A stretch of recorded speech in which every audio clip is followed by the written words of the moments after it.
Hari ini kita akan belajar tentang bagaimana mengelola kemampuan dasar mengajar bagi guru SD atau MI. Kita mulai dengan menganalisa pembelajaran terlebih dahulu. Pembelajaran adalah proses interaksi peserta didik dengan pendidik dan sumber belajar pada suatu lingkungan belajar. Mengajar ialah mengorganisir suatu lingkungan sehingga tercipta kegiatan belajar. Mengajar adalah kegiatan membelajarkan peserta didik, sehingga guru dan dosen berfungsi sebagai organisator of learning, manager of learning, facilitator of learning, dan counselor of learning. Belajar menurut Campbell and Gardner adalah learning is a relatively permanent change in behavioral tendency and is the result of reinforced practice. Sehingga dengan adanya belajar, maka pengalaman dan latihan dari peserta didik akan meningkat dan menimbulkan perubahan tingkah laku, yang dimaksud dengan hasil belajar, dan ini bersifat relatif permanen. Sehingga learning is experience, exploration, and discovery. Berikut diadaptasi dari Winkle, Biggs, dan Taylor. Ketika kita belajar, maka kita akan mempelajari terlebih dahulu apa kurikulum yang sedang digunakan. Guru dan dosen ataupun instruktur mengikuti pembelajaran, melaksanakan pembelajaran sebagaimana biasa. Kemudian unsur kedua adalah peserta didik, di mana peserta didik ini juga menyiapkan diri untuk bisa melakukan pembelajaran, dan seorang guru dan atau dosen menggunakan desain pembelajaran, di mana desain pembelajaran ini meliputi ada kegiatan pembelajaran, ada tindak mengajar, ada tindak belajarnya juga. Ini adalah rekayasa pembelajaran secara keseluruhan, dan di sini dipengaruhi oleh perkembangan peserta didik pada usia berapa, skop dan sequence-nya seperti apa. Kemudian maksud dari desain pembelajaran, tindakan mengajar, kegiatan pembelajaran, dan tindak belajar ini adalah untuk menghasilkan hasil belajar yang cukup optimal. Kemudian di sini akan ada dua dampak, di dampak pembelajaran bagaimana, kemudian dampak pengirimnya juga seperti apa. Dalam undang-undang guru dan dosen terdapat sejumlah kompetensi guru. Yang pertama adalah kompetensi pedagogi, kemudian kompetensi profesional, kompetensi personal, dan kompetensi sosial. Kita masing-masing bisa mengetahui apa yang dimaksud dengan kompetensi pedagogi. Tiga hal yang harus dikuasai oleh guru ialah yang pertama materi, kemudian bagaimana pencapaian materinya, dan yang ketiga adalah bagaimana keterampilan dasar mengajarnya. Di sini kita akan mempelajari bagaimana keterampilan dasar mengajar. Pada materi sebelumnya kita sudah membahas tentang bagaimana desain pembelajaran itu digunakan. How to teach, bagaimana cara kita mengajar. Ini adalah 3 pertanyaan tentang pengorganisasian diri untuk tugas mengajar. Yang pertama, kapan saya mengajar? Pastikan bahwa Anda siap untuk mengajar. Dan yang kedua, apa yang akan saya ajarkan? Materi apa yang akan saya berikan? Pastikan bahwa Anda menguasai substansi materi dan memahami tujuannya. Dan yang ketiga, bagaimana struktur pembelajarannya? Pastikan juga bahwa Anda membuat perencanaan dan siap mengimplementasikannya atau menerapkannya di kelas. Mengajar apa yang saya ajar itu berkaitan dengan konten. Kemudian bagaimana saya mengajar adalah berkaitan dengan metode, dan kemudian berkaitan dengan keterampilan dasar mengajar. Keterampilan dasar mengajar menurut Glickman adalah kemampuan atau keterampilan yang bersifat khusus yang harus dimiliki oleh guru, dosen, instruktur, wideiswara agar dapat melaksanakan tugas mengajar secara efektif, efisien, dan profesional. Keterampilan dasar mengajar terdiri dari beberapa poin. Yang pertama adalah membuka dan menutup pelajaran. Yang kedua adalah keterampilan bertanya. Yang ketiga adalah memberi penguatan. Yang keempat adalah mengadakan variasi. Yang kelima adalah membimbing diskusi kelompok kecil. Yang keenam adalah menjelaskan, keterampilan menjelaskan. Yang ketujuh adalah mengelola kelas. Kemudian yang berikutnya adalah bagaimana keterampilan mengajar kelompok kecil dan perorangan. Adapun yang pertama, keterampilan untuk membuka dan menutup pelajaran. Di sini tujuannya ialah untuk memberi motivasi kepada peserta didik, kemudian menjelaskan batas tugasnya seperti apa, dan kemudian menjelaskan hubungan materi yang terjadi di dalam pembelajaran. Dan yang ketiga, keempat adalah mengetahui tingkat pemahaman dari peserta didik. Membuka pembelajaran yang dimaksud ialah usaha yang dilakukan oleh guru atau instruktur pada saat mengawali pembelajaran dalam rangka menciptakan kondisi siap mental, pemusatan perhatian terfokus pada materi, dan untuk membangkitkan motivasi agar peserta didik siap melakukan aktivitas belajar. Tujuannya adalah untuk menciptakan kondisi siap mental dari peserta didik untuk belajar. Aspek kegiatannya antara lain menciptakan kondisi yang siap mental, menarik perhatian, membangkitkan motivasi, serta memberikan acuan tentang kegiatan pembelajaran. Kegiatan menutup pembelajaran adalah kegiatan yang dilakukan oleh guru atau dosen atau instruktur untuk mengakhiri pembelajaran. Tujuannya adalah untuk memberi gambaran menyeluruh tentang pengalaman dan hasil belajar pada saat kegiatan belajar berlangsung. Aspek kegiatannya melakukan validasi ataupun merangkum, kemudian mengkonsolidasi hal-hal yang bersifat pokok, dan yang ketiga mengevaluasi, dan yang keempat adalah memberikan feedback atau tindak lanjut. Berikutnya adalah tentang bagaimana keterampilan bertanya. Keterampilan bertanya ini terdiri dari beberapa hal. Yang pertama adalah terkait dengan bertanya dasar, yakni mengungkap pertanyaan secara jelas dan singkat. Yang kemudian berikutnya adalah pemusatan perhatian dan penyebaran pertanyaan. Penyebaran pertanyaan yang dimaksud adalah menyebarkan ke seluruh grup ruangan. Kemudian memindahkan giliran, bagaimana guru tersebut bisa memindahkan sesuai dengan metode yang digunakan oleh guru. Dan yang berikutnya adalah memberikan waktu berpikir kepada peserta didik. Dan yang terakhir adalah memberikan tuntunan dengan cara menyederhanakan pertanyaan, yakni seperti memberikan clue-clue kepada peserta didik untuk kemudian dia bisa melakukan menebak. Bertanya lanjut. Bertanya lanjut ini ialah dengan mengubah tuntunan kognitif. Ini digunakan untuk kelas yang lebih tinggi lagi. Kemudian mengatur urutan pertanyaan. Kemudian menggunakan pertanyaan pelacak. Dan yang berikutnya adalah meningkatkan interaksi. Bertanya ini adalah stimulus efektif untuk mendorong kemampuan berpikir dan kemampuan mengemukakan pendapat, gagasan, dan atau jawaban. Tujuannya adalah untuk meningkatkan aktivitas belajar peserta didik seperti mengembangkan kemampuan berpikir, meningkatkan partisipasi, memusatkan perhatian, dan membangkitkan rasa ingin tahu. Ini yang sekarang kita kenal dengan HOTS atau High Order Thinking Skill.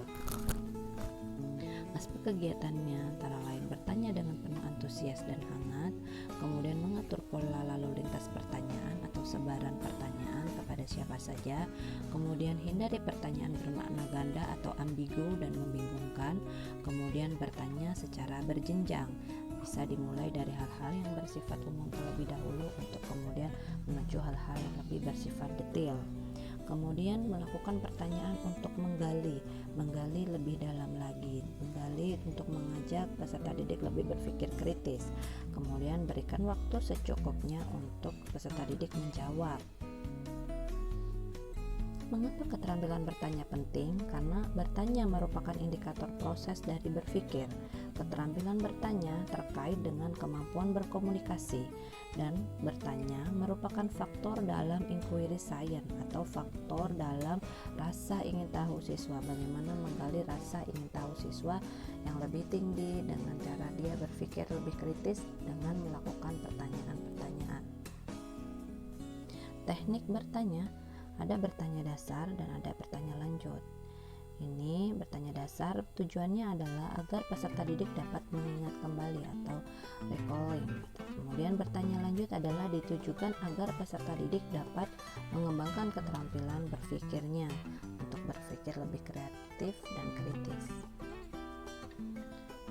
Adapun komponen dari teknik bertanya dasar adalah pertanyaan harus jelas dan singkat, kemudian memberikan acuan, kemudian memberi fokus atau pemusatan, kemudian dipikirkan pemindahan giliran, dan yang berikutnya pemberian waktu tunggu, dan yang berikutnya adalah pemberian penguatan, dan yang terakhir pemberian tuntunan.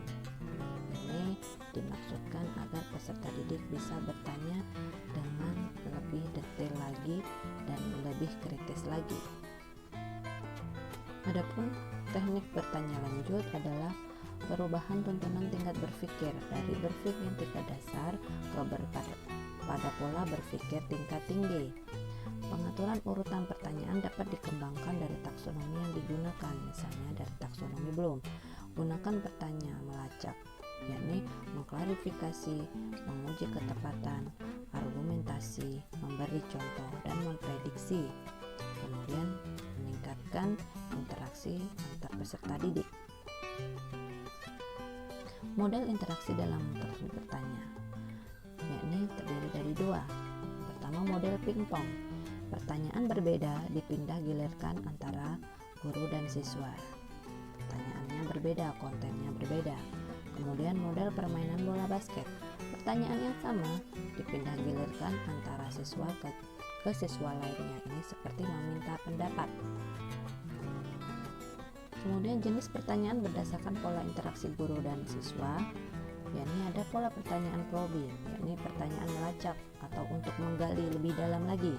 Kemudian pola pertanyaan prompting, yakni pertanyaan untuk menuntun kepada materi yang lebih lanjut. Kemudian yang ketiga, pola pertanyaan redirecting atau pertanyaan untuk melengkapi materi yang berikutnya. Kemudian pola pertanyaan compliance, yakni pertanyaan untuk permintaan. Yang berikutnya pola pertanyaan retorik, yakni pertanyaan yang tidak menuntut jawaban dari siswa. Jenis pertanyaan berdasarkan luas dan sempitnya jawaban. Maka pertanyaan terdiri dari dua, pertanyaan konvergen, yang kedua pertanyaan divergen. Pertanyaan konvergen adalah memberi satu jawaban benar, yang kemudian pertanyaan divergen adalah memberi beberapa alternatif jawaban benar. Memberi beberapa alternatif jawaban benar ini bisa dilakukan pada kelompok usia yang lebih tinggi. Pertanyaan berdasarkan taksonomi, kita melihat pada ranah kognitif. Bisa pertanyaan dikaitkan dengan hafalan atau C1, kemudian pertanyaan yang membutuhkan pemahaman atau C2, pertanyaan yang terkait dengan penerapan atau implementasi, kemudian pertanyaan yang terkait dengan analisa, kemudian pertanyaan yang terkait dengan sintesis, kemudian terakhir pertanyaan yang terkait dengan evaluasi. Ini contoh berdasarkan pertanyaan taksonomi Bloom. Kemudian contoh pertanyaan berdasarkan taksonomi Browser, yakni ada 4 aspek berpikir. Yang pertama adalah mengingat atau recall thinking, yakni pertanyaan untuk merangsang siswa mengingat kembali apa yang tersimpan dalam struktur intelektualnya. Ini dimaksudkan untuk mengingat memori-memori sebelumnya. Yang kedua adalah convergent atau convergent thinking, pertanyaan untuk merangsang kemampuan siswa dalam menyusun dan atau mengembangkan sebuah ide.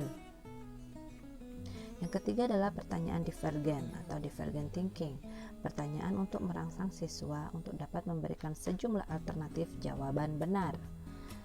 Kemudian yang keempat adalah berkaitan dengan aspek berpikir evaluatif atau evaluative thinking. Pertanyaan ini untuk merangsang siswa dalam memilih dan memilah sejumlah jawaban yang benar. Adapun yang berikutnya terkait dengan keterampilan mendasar dalam mengajar adalah memberi penguatan. Penguatan di sini terdiri dari dua, verbal dan non-verbal. Yakni bisa kita lihat persyaratan dalam pemberi penguatan adalah hangat dan antusias, kemudian bermakna, jelas sasaran, segera dilakukan dan bervariasi, tidak ditunda-tunda. Memberi penguatan adalah segala bentuk respon terhadap sesuatu tingkah laku dan penampilan peserta didik yang dapat menimbulkan kemungkinan berulangnya tingkah laku tersebut. Tujuannya adalah untuk memberikan respon atau umpan balik berupa dorongan, ganjaran, atau koreksi atas perbuatan ataupun responnya.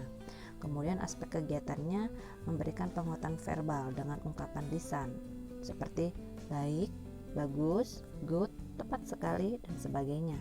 Kemudian memberikan penguatan nonverbal atau isyarat seperti anggukan kepala, acungan ibu jari, jabat tangan, ataupun juga tunduk.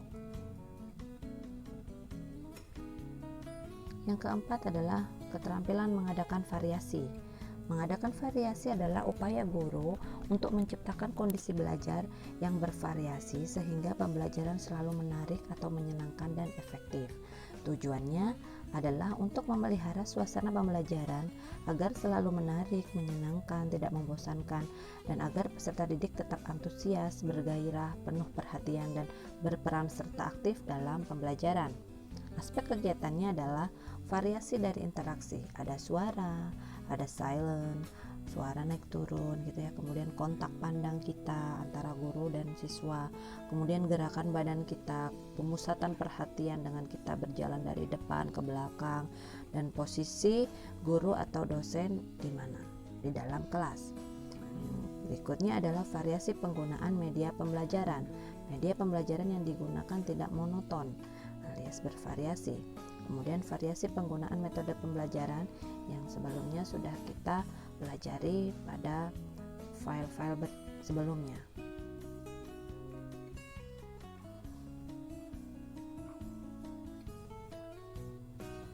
Yang kelima terkait dengan keterampilan membimbing diskusi kelompok kecil. Diskusi kelompok kecil melibatkan 3-9 orang, tatap muka yang informal, kemudian memiliki tujuan dan berlangsung dalam proses yang sistematis. Tujuannya membagi informasi dan pengalaman, meningkatkan pemahaman peserta didik, mengembangkan kemampuan berpikir untuk lebih kritis lagi, dan yang berikutnya adalah membina kerjasama. DKK ini adalah cara untuk memberi ruang dan peluang bagi peserta didik untuk menguasai suatu konsep atau pemecahan masalah melalui proses berpikir, berinteraksi, berlatih untuk bersikap dalam memberi dan menerima pendapat orang lain secara positif. Tujuannya adalah untuk memberi ruang dan peluang bagi peserta didik belajar secara aktif, partisipatif dalam menguasai dan memecahkan masalah dan mengembangkan pola pikir positif dalam berinteraksi.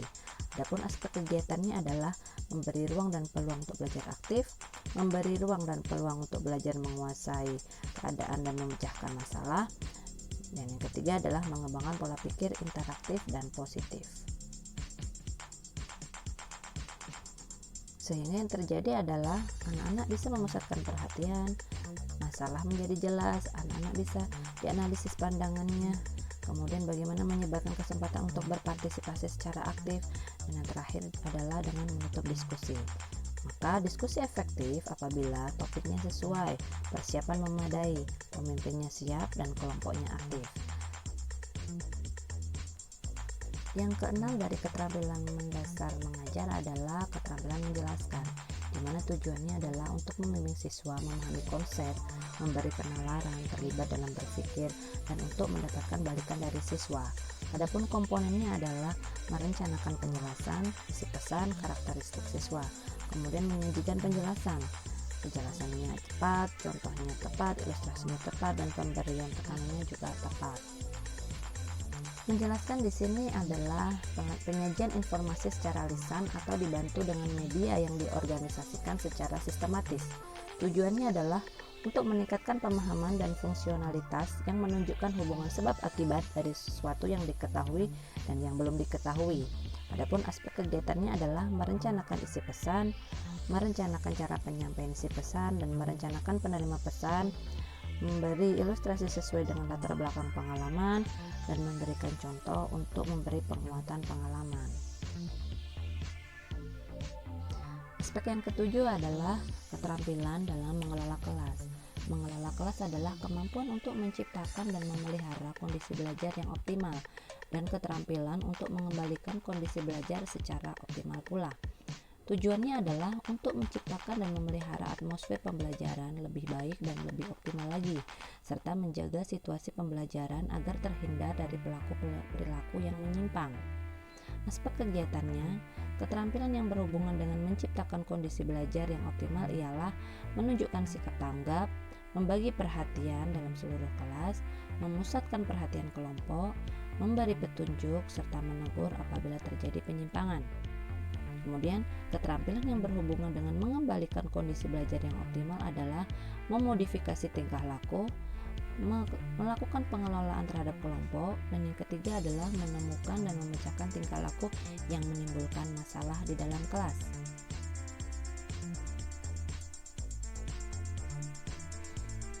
Yang terakhir adalah keterampilan mengajar kelompok kecil atau perorangan. Teknisnya, mengadakan pendekatan secara pribadi, kemudian mengorganisasikan materi, kemudian ketiga adalah membimbing dan memudahkan belajar, yang keempat adalah merencanakan dan melaksanakan KBM. Ini seperti halnya terkait dengan proses remedial. Kemudian prinsip penggunaannya, guru mengenal siswa secara lebih perorangan gitu ya, membantu siswa menilai kemajuan diri sendiri, dan adanya variasi dari pengorganisasian. Kemampuan dalam mengajar kelompok kecil dan perorangan ini merupakan kemampuan dalam mengembangkan terjadinya hubungan interpersonal yang sehat dan akrab antara dosen atau guru ataupun instruktur dengan peserta didik, ataupun peserta didik dengan peserta didik lainnya, baik dalam kelompok kecil maupun secara perorangan. Tujuannya adalah untuk mengembalikan kualitas hubungan antar pribadi secara sehat, saling memahami, dan penuh keakraban. Aspek kegiatannya, melakukan hubungan antar pribadi, mengorganisasi kelompok kecil, yang ketiga memfasilitasi kegiatan belajar peserta didik, dan yang keempat adalah membimbing dan mengarahkan. Sekian dari saya. Wabillahi taufiq wal hidayah. Assalamualaikum warahmatullahi wabarakatuh.